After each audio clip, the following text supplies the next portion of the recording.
नमस्कार मित्रों, आप सभी को स्पिरिचुअल नॉलेज चैनल पर और एक नई कंटेंट के साथ स्वागत है। मित्रों, आज के वीडियो में आपको जीवन में बहुत कुछ नया सीखने को मिलने वाला है। मित्रों, ऐसे मोटिवेशनल वीडियो पाने के लिए चैनल को सब्सक्राइब कीजिए और वीडियो अच्छे लगे तो एक लाइक जरूर देकर जाइए। आपका एक लाइक हमें ऐसे वीडियो बनाने में मोटिवेट करते हैं। तो शुरू करते हैं आज के वीडियो। आप कभी न कभी यह बात जरूर सुने होंगे कि भगवान जब एक दरवाजा बंद करते हैं तो दूसरी तरफ हजारों दरवाजा खोल भी देते हैं, लेकिन ज्यादातर समय यह हजारों दरवाजा हम देख ही नहीं पाते। कभी कभी देखते हुए भी समझ नहीं पाते हैं, सब गोलमाल हो जाते हैं और कभी कभी ऐसा लगता है कि इसके कोई मतलब नहीं है, यह झूठ बात है। लेकिन असल में ऐसा नहीं है। परंतु क्यों समझ नहीं पाते हैं? क्योंकि हम लोग यह दरवाजा की तरफ देखते देखते ही समय को बर्बाद कर देते हैं और अपेक्षा में रहते हैं कि अभी दरवाजा खुलेगा, अभी दरवाजा खुलेगा। ऐसे ही अपेक्षाओं में हम ज्यादातर समय बर्बाद कर देते हैं और इतना समय बर्बाद कर देते हैं कि इसके चलते अपना सामने जो दरवाजा खुला है वह भी देख नहीं पाते हैं। और अगर आप देख नहीं पाएंगे तो उसका इस्तेमाल करेंगे कैसे? याद रखना, भगवान हर पल हमारा साथ है, हमको मदद कर रहे हैं और यह रास्ता भी हमेशा खुला रहते हैं। आवश्यक है तो सही दृष्टि व दृष्टिकोण के साथ उसको पहचानना। अपना दृष्टि को विस्तार कीजिए, दृष्टिकोणों को सकारात्मक रखिए, आपका सोचने का परिधि को बड़ा कीजिए और तब देखेंगे कि सब दरवाजा मिल जाएगा। असल में यह भगवान, यह परमात्मा हमेशा हमारे साथ है, हमारे अंदर है। जो उनको दिल से पुकारते हैं वह अवश्य ढूंढ पाते हैं। ऐसे ही इंसान अगर दिल से रास्ता ढूंढते हैं तो उन्हें उनकी सारे रास्ते मिल जाएंगी। आइए और आनंद से मेरे साथ बोलिए राधे कृष्णा। क्या है यह धर्म? हम सब धर्म के विषय में कम ज्यादा बात करते रहते हैं, कभी खुद का धर्म के बारे में तो कभी दूसरे का धर्म के बारे में बात करते हैं। कहीं पर अधर्म देखते हैं तो उसके बारे में भी बात करते हैं। ऐसे ही धर्म के बारे में बहुत सारी बातें होते रहते हैं, लेकिन यह धर्म है क्या? यह कोई समझते हैं? मैं आपको इसका उत्तर समझाता हूँ। धर्म का मतलब है धारण, अर्थात जो इंसान को दूसरे इंसान के साथ और सारे संसार के साथ मिलकर आनंद से रहना सिखाता है। और इसलिए जब कोई भी व्यक्ति किसी धर्म स्थान पर जाते हैं तो उसे शांति के अनुभव होता है ना? परंतु धर्म का बातें करना मतलब यह नहीं है कि वह व्यक्ति हमेशा धर्म के रास्ते पर ही चलेगा। कभी कभी रिश्ते में जब दरार आते हैं तब पैदा होता है इच्छा, अहंकार और क्रोध, और तभी होता है धर्म का विनाश। इसलिए दूसरा महत्वपूर्ण गुण जो मेरे भक्त के अंदर रहना उचित है वह है धर्मवीर रहना। अभी देखना यही है कि कौन सा वह व्यक्ति है जो इस स्वयंवर में अपने धर्म के प्रति अटल रहता है, क्योंकि वह व्यक्ति इस संसार से हटके धर्म को पुनः प्रतिष्ठा करने का ये महान कार्य के लिए मेरे सारथी बन सकेंगे। तो आइए और प्यार से मेरे साथ बोलिए राधे कृष्णा। कर्म, धर्म, ज्ञान, ये तीन क्षेत्र में इंसान बहुत दूर तक पहुंच सकते हैं। कुछ इंसान तीनों क्षेत्र की परीक्षा में सफलता भी लाभ करते हैं, लेकिन शिखर में पहुंचकर शासन वही कर सकते हैं जिसके पास ये चौथा गुण रहते हैं, और वह गुण है त्याग और समर्पण। यह एक बहुत ही महत्वपूर्ण गुण है। अपना कार्य का प्रति समर्पण, अपना कर्तव्य के प्रति समर्पण, और समर्पण अपना अंतरात्मा से निर्गत हुए वाणी पर, समर्पण अपना सारथी के ऊपर अर्थात मेरे ऊपर। अभी इस परीक्षा में एक रोचक मोड़ आया है जिसमें सारथी को समर्पण का आधार पर परीक्षा देने पड़ेंगे और इसमें सफल होने के बाद ही उसके हाथ में धर्म संस्थापना रथ का लगाम दिया जाएगा। तब तक आप प्रसन्न रहिए और मेरे साथ बोलिए राधे कृष्णा। जब एक भक्त और उसका भगवान एक आकार धारण कर लेते हैं, जब एक भक्त उनका भगवान के प्रति, उनका जीवन की लक्ष्य के प्रति पूर्ण रूप से समर्पित हो जाते हैं, तब प्रकाश पाते हैं भक्ति। और इस परिस्थिति में इंसान संसार की सभी इच्छाओं को त्याग कर सकते हैं। लेकिन भक्ति कभी इंसान का साथ नहीं छोड़ते। जब एक भक्त और भगवान एकाकार हो जाते हैं, तब रथी और सारथी के अंदर भी कोई भेद नहीं रहते, वह भी एक हो जाते हैं। एक ही व्यक्ति, एक ही अस्तित्व। और इसलिए कभी कभी रथी का आदेश का बिना ही सारथी रथ को आगे बढ़ा लेते हैं, और कभी कभी सारथी से चर्चा किए बिना रथी भी आक्रमण शुरू करते हैं। और यही सारथी के अंदर की एक महान गुण है, जो मेरे साथ धर्म की रक्षा में भागीदार बनने के लिए मेरा सारथी बनना चाहते हैं। आइए और मेरे साथ प्यार से बोलिए राधे कृष्णा। भाग करना अथवा बंटना हर एक इंसान का जीवन में अवश्य ही होते हैं, और बंटना जिंदगी का कुछ क्षेत्रों में बहुत ही आवश्यक होता है। लेकिन उससे भी ज्यादा महत्वपूर्ण है कि किस घटना के प्रेक्षापट में यह बंटवारा हो रहा है। कभी कभी यह बंटवारा शांति स्थापना के लिए होते हैं, और कभी कभी किसी आंदोलन को जन्म देते हैं। ऐसे ही एक आंदोलन जो एक जंग तक पहुंच सकता है। देखिए, चाहे यह बंटवारा संपत्ति का हो और चाहे भिक्षा का हो, इससे एक ही सीख मिलता है। जिंदगी में कभी कभी बंटवारा जरूरी पड़ता है, लेकिन जितना संभव है उससे दूरी बनाए रखें। एक साथ मिलकर आगे बढ़ने का प्रयास कीजिए, क्योंकि यह बंटवारा आपको अलग कर देता है और दूसरे तरफ एकता एक साथ आगे बढ़ाते हैं। तब आप भी ऐसा ही कीजिए और एक साथ मिलकर आगे बढ़िए और मेरे साथ बोलिए राधे कृष्णा। कभी यह बात सोचा है कि इंसान को ही इस संसार में सबसे श्रेष्ठ प्राणी क्यों माना जाता है? दूसरी कोई प्राणी क्यों नहीं? केवल मात्र इसलिए कि हम लोग सोच सकते हैं, हमारा पास दिमाग है, हम कुछ भी बना सकते हैं, इसलिए। ये तो दूसरा किसी प्राणी के पास भी हो सकता है। कुछ जानवर ऐसा भी है जिसके पास तीक्ष्ण दिमाग है, तो फिर इंसान ही क्यों? इंसान का पास ऐसे क्या है जो दूसरा कोई प्राणी के पास नहीं है? वह चीज है मानवीयता। इसलिए इंसान हमेशा आगे चलना पसंद करते हैं, लेकिन मानवीयता के कारण ही रास्ते में कोई अगर गिरते हैं तो उसको उठना भी जानते हैं, संभालना भी जानते हैं। याद रखना, आपके सबसे बड़े पहचान आपका नाम, आपका संपत्ति, आपका धर्म नहीं है। आपके सबसे बड़ा पहचान है आपका मानवीयता। तब आप भी समय आने से मानवीयता का प्रमाण दीजिए। दूसरे इंसान को सहायता कीजिए, दूसरे प्राणी को मदद कीजिए। इंसान वही है जो दूसरे के लिए प्राण भी दे सकते हैं।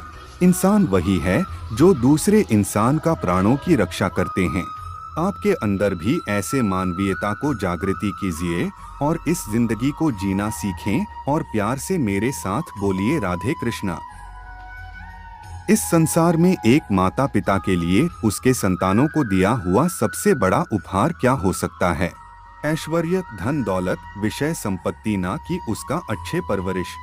मेरा मानो तो इस संसार में माता पिता से दिया हुआ संतानों के लिए सबसे बड़ा उपहार है शिक्षा। लेकिन उसके लिए समय का जरूरत होता है, और यह समय एक अद्भुत विषय है और इसका अनुभव सभी का है। कभी कभी अपना जिंदगी में ऐसे समय आते हैं जो वरदान के तरह होते हैं, जैसे कि शत्रु देश के साथ जंग चल रहा है अथवा कोई भीषण महामारी आया है, और ऐसा परिस्थितियों में हमारा पास बहुत ज्यादा समय बचता है। इस समय हम लोग भयभीत होकर सोच में डूबे हुए रहते हैं, न जाने कितने विषय संपत्ति की क्षति पहुंचेगा, कितना नुकसान होगा, और यही सब नकारात्मक सोच दिमाग के अंदर एकत्रित होते हैं। परंतु कैसे इससे उभार सकते हैं? और ऐसे में इंसान कोई सही निर्णय ले नहीं पाते। परंतु मैं कहता हूँ, आप यह नकारात्मक चिंता छोड़ दीजिए, इस डर को त्याग दीजिए, और एक महत्वपूर्ण बात याद रखिए कि आपके लिए यह ईश्वर का वरदान है, क्योंकि इस समय आप आपका कर्तव्य पूरा कर पाएंगे। क्या है आपका कर्तव्य? परिवार को साथ समय बिताना, अपने बच्चों को अच्छे शिक्षा देना, परिवार के सबके साथ बैठे बातचीत कीजिए। कुछ बात आप बोलिए, कुछ उनसे भी सुनिए। कुछ आप सीख सकते हो और कुछ आपको भी उनसे सीखना है, और उनसे पूर्वजों के बारे में जानकारी बढ़ाइए। और ऐसा करने से न ही केवल उनका भविष्य उज्जवल होगा, आपको भी संतुष्टि मिलेगी। और बिना भयभीत होकर यह सोचिए कि वर्तमान में क्या करने से आपका वर्तमान सही होगा और भविष्य भी उज्जवल होगा। उसी में मन को लगाएं और इसी में सब कुछ सुखमय होगा और हम भी बोलते रहेंगे राधे कृष्णा। ज्यादातर गांव की महिला सुबह सुबह नहाते हैं, पर किस लिए उनकी समझ में नहीं आता है। बातों बातों में आंगन को झाड़ू लगाते हैं, लेकिन किस लिए समझ नहीं पाते।